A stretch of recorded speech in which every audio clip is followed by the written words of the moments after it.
아, 오늘 진짜 내가 한숨을 푹푹 쉰다.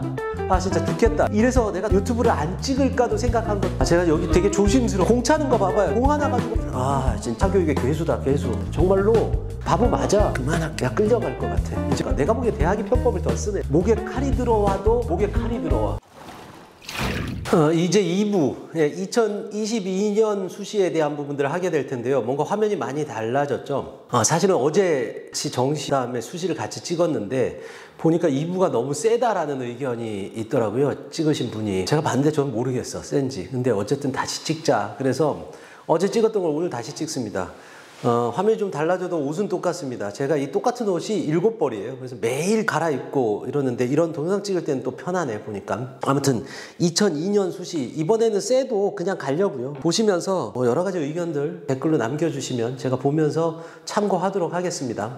수시에서 이번에는 사실 정시에서 그런 선택 과목에 대한 부분들이 많이 바뀐 부분이라고 한다면 수시에서도 상당히 큰 부분들이 바뀌는 부분들이 있어요. 이게 뭐냐면 이제 학생부 기재 간소화라고 하는데 상당히 많이 이제 생기부에 대한 부분들이 많이 달라졌습니다. 일단 첫 번째로 이제 나와 있는 게 수상 경력. 이걸 이제 현행대로 기재하되 개수를 이제 한 학기당 한 개로 제한합니다.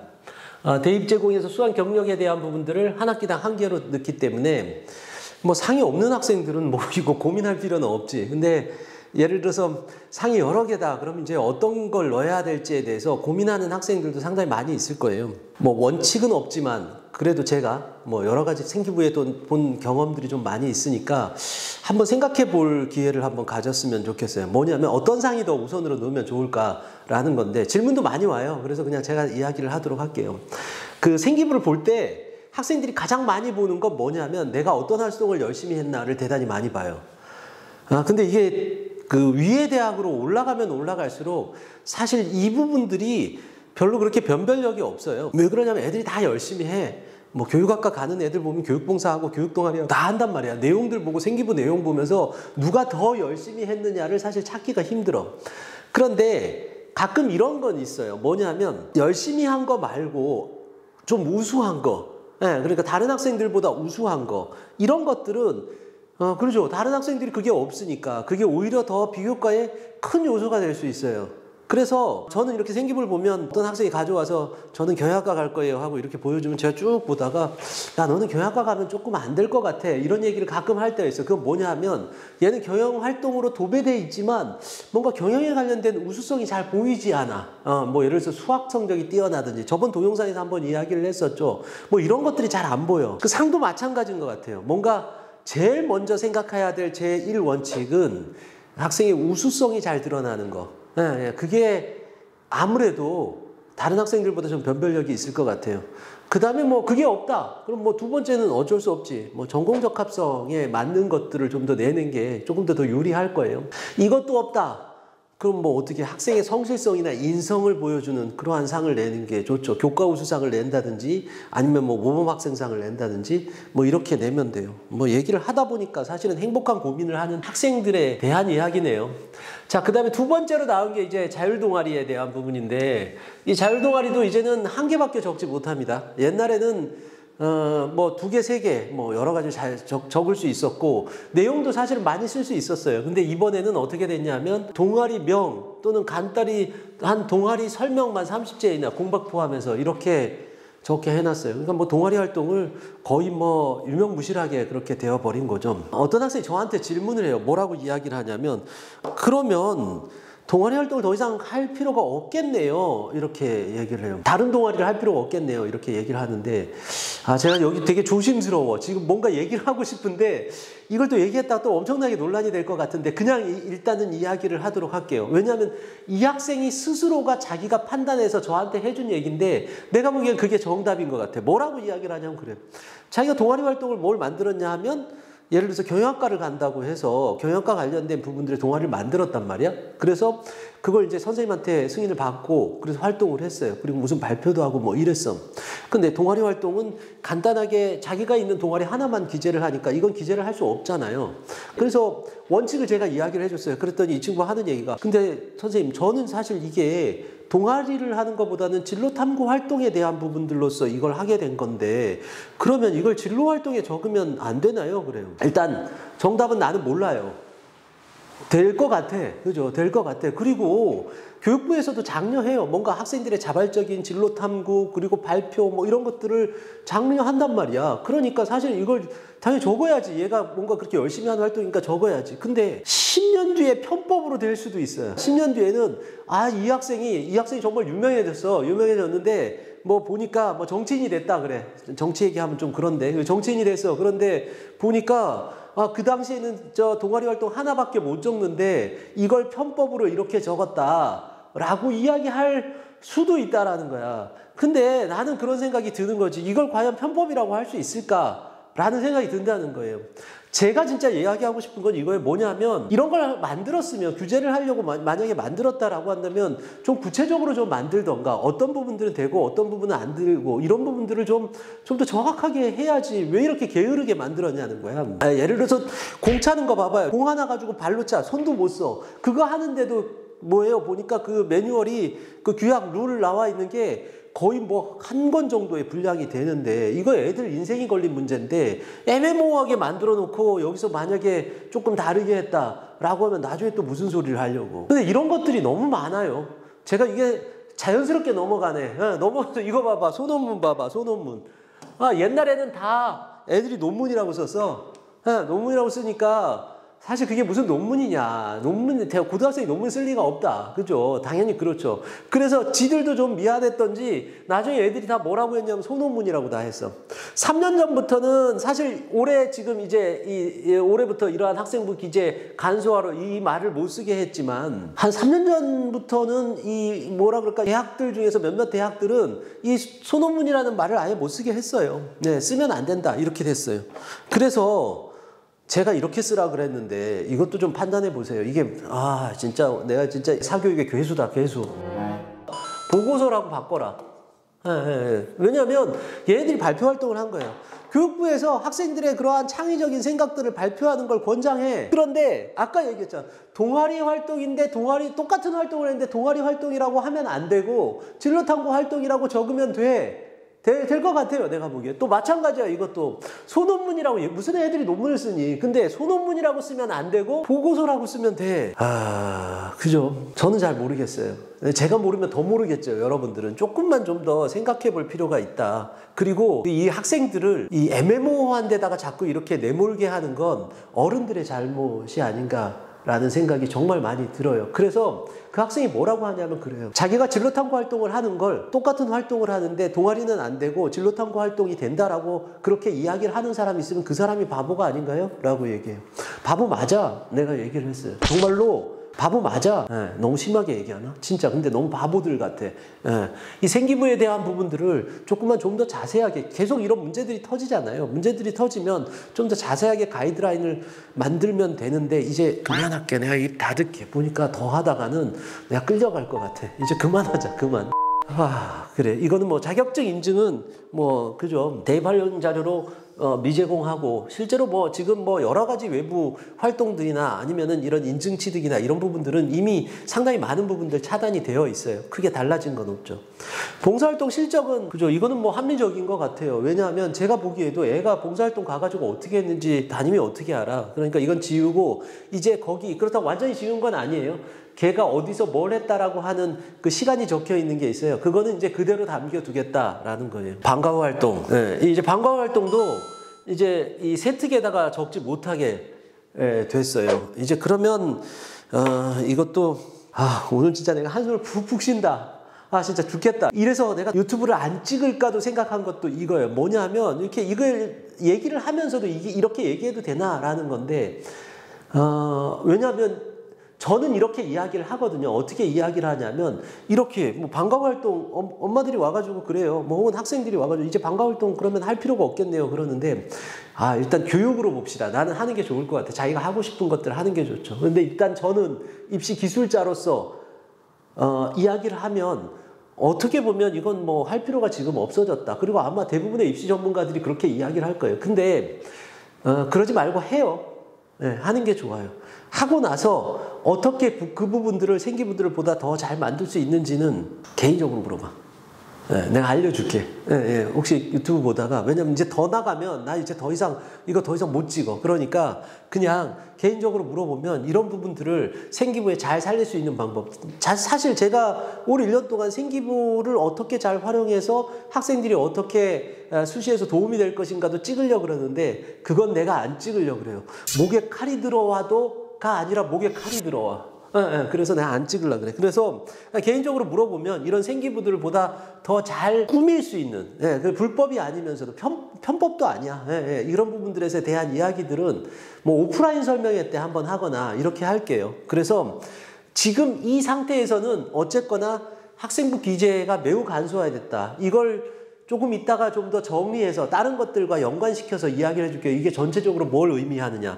그리고 어쨌든 생기부를 적는 내용들도 상당히 분량 자체도 줄어들었다. 그러니까 비교과에 대한 부분들이 상당히 영향력이 좀 줄어들 수밖에 없는 그런 상황이다. 이렇게 보시면 돼요. 자, 그 다음에 이제 개선안들 보시죠. 적성고사가 폐지됐어요. 이제 중하위권 학생들이 갈 수 있는 패자 부활전이 이제 사라졌네. 뭘 안 좋아져, 점점. 그래서 이제 논술로 대체됐다라는 건데, 논술이 또 이 상위권, 이게 좀 밸런스가 좀 안 맞아요. 상위권 대학의 논술들을 좀 많이 보고 있는데, 또 이제 중하위권 학생들한테 이 논술 부담을 가지게 하게 되는 게, 뭐, 이건 정책이니까 제가 보기에는 뭐 여러 가지 의미가 있겠죠. 어쨌든 간에 중하위권 학생들한테는 조금 좀, 좋지 않은 소식들 중에 하나네요. 쉽게 붙을 수 있는 건 아니었어요. 약간 붐이 일어나서 그랬는데 쉽게 붙을 수 있는 건 아니에요. 자, 그 다음에 이제 자소서 문항이 통합이 됐고 글자 수가 감축되었어요. 4개 문항이 이제 5,000자에서 3개 문항으로 1, 2번 통합돼서 3,100자로 줄어들었는데, 뭐 이거는 제 생각엔 자소서 영향이 줄어들었다라고 보기는 살짝 힘들어요. 착각하지 않으면 좋겠어요. 이게 왜 그러냐면 1번 문항이 조금 문제가 돼요. 왜 그러냐면 1번 문항이 학업에 관련된 걸 쓰는 건데 학업에 대한 부분들은 생기부에 대부분 나와 있거든. 거기서 애들이 다 자소서 쓰면서 뭐 자신의 창의적인 방법 이런 걸 써놨는데 그걸로 평가하기가 좀 쉽지 않으니까 그냥 통합을 한 거예요. 그래서 2번, 3번 문항으로, 그래서 이제 3번, 4번이 2번, 3번 문항으로 바뀌었기 때문에 자소서의 영향력은 아마 학교마다 다를 텐데 자소서를 아예 폐지한 학교도 있고 뭐 내년도에 또 이제 다 폐지가 되니까 그래서 크게 영향력은 발휘하지 못할 거다. 점점 영향력은 발휘하지 못할 거다. 그럼에도 불구하고 뭐라 그럴까요? 이게 현실적인 방안이라서 3개로 줄였다. 그리고 학생들의 부담을 줄이기 위해서 그렇게 됐다라고 보면 되고, 이 교사 추천서도 폐지한 것도 그 같은 맥락일 것 같아요. 학생들의 부담들을 좀 더 줄이기 위해서 이렇게 한 거다라고 볼 수 있죠. 그죠? 자, 그 다음에 이제 이건데, 서류 면접에 대한 부분들을 블라인드 평가를 한다라고 해요. 이건 올해부터 되는 것이 아니라 사실은 작년부터 됐어요. 그래서 올해 애들이 시험을 봤어요. 올해 애들이 이제 마루타였죠. 그래서 좀 참조를 하면 좋을 것 같아요. 제가 이 지금 동영상을 찍는 시점은 학생들이 지금 수시의 결과들, 이제 추가 모집이 아닌 1차 결과들이 지금 나오는 시점들이에요. 그래서 제가 다 수집을 하지 못했어요. 분석을 하지 못했어요. 그런데 그냥 이렇게 보니까, 이걸 케바케라 그러냐? 케이스 바이 케이스? 이렇게 얘기를 하는 게 좋을 것 같은데 학교마다 조금 다른 경우도 있어요. 보니까 특목고 학생인데 한 3.5등급이 바깥으로 나가는 학생이 서울대 일반 전형에 합격한 학생이 이제 저한테는 데이터가 들어왔어요. 네. 그리고 또 그 다음에 2점대의 초반 학생인데, 그러니까 특목고 학생이죠. 2점대 초반 학생이 떨어진 데이터가 저한테도 지금 들어왔어요. 뭐 작은 데이터는 아니에요. 많이 들어와요, 저한테. 그래서 그런 부분들 제가 보면서도 이게 좀 분석이 좀 잘 안 되죠. 뭐 그렇다고 비교과가 그렇게 큰 차이가 있느냐, 경쟁률이 큰 차이가 있느냐, 그건 아닌데 이 블라인드 효과가 있는 건가, 서울대학교에 있는 건가라고 보면 그렇게 아주 많지는 않은 것 같아요. 왜 그러냐면 이건데, 일단 특목고는 배우는 교과목도 틀리기 때문에 생기부를 보면 알 수 있어요. 알 수 있고, 그 다음에 또 내신을 봐도 조금 좀 뭐라 그럴까 이런 거지. 일반고 학생인데 3등급 때, 뭐 2등급 때 이런 학생이 지원 자체를 안 해요. 그러니까 아무리 블라인드라도 보면 대충 알 수 있어요. 이 블라인드도 사실은 저는 보면서 기준이 너무 이제 모호하다라는 생각이 되게 많이 들어요. 애들이 무슨 봉사활동을 하러 갔는데 거기가 무슨 뭐 강남 무슨 어린이집, 뭐 어린이집이 아니라 무슨 강남 뭐 요양 뭐 이런 센터 뭐 이렇게 되어 있으면 사실 이게 강남이라는 말이 들어가잖아. 그래서 이것도 되는 거냐 안 되는 거냐 저도 잘 모르겠어요. 어디까지 지워야 될지. 이것도 가이드라인이 살짝 나왔는데 그것만 가지고는 되는지 안 되는지 알 수 없어요. 일단은 뭐 오해의 여지가 있는 건 다 지웠으면 좋겠는데, 제가 아까 첫 번째 이야기했듯이 보니까 케이스 바이 케이스예요. 그런데 약간 뭐라 그럴까, 확실하게 안 좋은 학생들이 있어요. 이거는 고3 학생들한테는 조금 좀 좌절이 되는 이야기고, 고1 학생들한테 좀 좌절이 될 수도 있는데, 중3 학생들이 혹시 본다면 조금 참조를 할 수도 있겠네요. 뭐냐면 자사고 같은 경우는 일반고와 교과 과정이 조금 다르지 않고 거의 비슷비슷한 학교들 같은 경우는 예상외로 피해가 클 수도 있겠다라는 생각이 들어요. 어쨌든 뭐 어떻게 해요. 블라인드 면접이 된다라고 한다면 자신의 출신 고등학교나 이런 것들과 상관없이 내신을 잘 받는 게 이제는 사실은 비교과보다 훨씬 더 중요한 시대다, 이렇게 생각을 하면 좋을 것 같아요. 자, 그 다음에 이제 학생부 기반 면접을 제시문 면접으로 할 때 그 이유를 학교 측에서 제시하는 건데, 이런 거 알 필요 없지 뭐. 왜냐면 내가 제시하는 거 아니니까. 그죠? 이런 거는 그냥 일단 알 필요 없이 넘어갑시다. 그 다음에 또 하나가, 이것도 알 필요 없어. 이건 대학에서 하는 거야. 선발자를 공개하고 선발자의 지역을 공개한다. 뭐 이렇게 나왔는데, 제 생각엔 필요가 없지만 사실은 좀 더 생각해 볼 필요가 있어요. 뭐냐면 지금도 선발자를 공개하고 있어요. 네, 보면 뭐 커트라인 70% 커트라인, 50% 커트라인 공개를 하는데, 아마 이젠 더 투명하게, 더 자세하게 공개를 하게 되면, 그러면 사실은 더구나 지역까지 공개를 하게 된다라고 한다면 아마 대학에서는 여러 가지의 스스로 자의적으로 자신들이 뽑았던 것에 대한 부분들을 조금씩 이제 좀 뭐라 그럴까, 줄일 수밖에 없는 그런 상황이 된다라는 거예요. 그러면 결국 어떻게 되냐, 학교별 차별들을 점점 줄이게 될 것 같아요.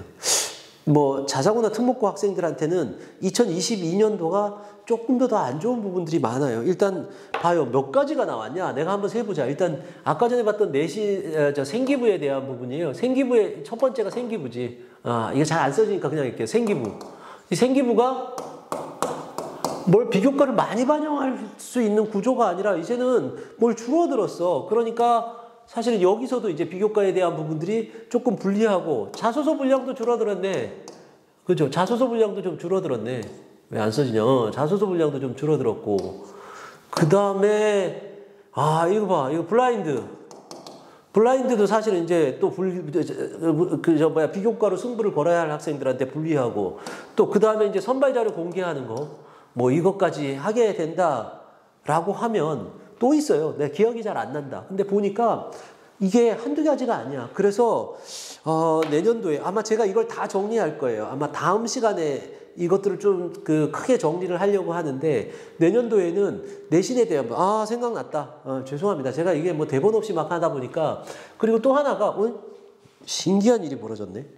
예. 또 하나가 그거죠. 내년도에 이제 학종이 좀 줄어들고 교과가 좀 늘어나는 거, 뭐 이것도 또 들어있네요. 그러니까 여러 가지 요소에서 보면 학종이 줄어드는 거, 이런 여러 가지 요소들을 보게 된다라고 한다면 내년도에는 내신이 더 중요하다. 수시를 가는데 내신이 상당히 큰 역할을 한다. 그러면 대학에서는 내신이 큰 역할을 하는 걸 어떤 방식으로든 보완을 하려고 하는 성향들이 있어요. 매년 그래왔고, 특히 상위권 대학들은 자신들이 이러한 부분들에서 어떻게 빠져나갈까. 내가 보기에 대학이 편법을 더 쓰네, 생각해보니까 학생들보다. 아무튼 어떻게 빠져나갈까, 뭐 이런 부분들로 사실 전형을 살짝 재편하는 게 있어요. 제가 그런 부분들을 각 대학들마다, 각 전형들마다 지금 쭉 계획을 하고 있거든요. 다음 시간에는 아마 서울대 일반 전형 이야기를 하게 될 거예요. 그때 이야기를 좀 하도록 하겠습니다.